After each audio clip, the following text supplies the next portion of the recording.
کیا سورج غوث پاک شیخ عبد القادر جیلانی رحمۃ اللہ علیہ کو سجدہ کرتا ہے؟ آج کی اس روایت میں ہم اور آپ اسی کو جانیں گے۔ چنانچہ روایت دیکھیں، عن ابی ذر رضی اللہ عنہ قال قال رسول اللہ صلی اللہ علیہ وسلم، حضرت ابو ذر رضی اللہ تعالیٰ عنہ سے روایت ہے، انہوں نے فرمایا کہ نبی کریم صلی اللہ علیہ وسلم نے ارشاد فرمایا، حین غربت الشمس این تذهب، جب سورج غروب ہو جاتا ہے تو کہاں جاتا ہے؟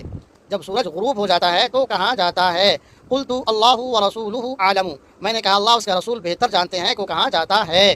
قال، نبی کریم صلی اللہ علیہ وسلم نے فرمایا، فإنها تذهب حتى تسجد تحت العرش، وہ جاتا ہے عرش الہی کا سجدہ کرتا ہے، وہ جاتا ہے حتیٰ کہ عرش الہی کا سجدہ کرتا ہے۔ فتستأذن، اور اجازت طلب کرتا ہے، اجازت لیتا ہے اگلے دن نکلنے کے لیے۔ فیؤذن لها، تو اس کو اجازت مل جاتی ہے۔ فتستأذن فیؤذن لها، وہ اجازت طلب کرتا ہے، اجازت مل جاتی ہے۔ ویوشک ان تسجد، قریب ہے کہ وہ سجدہ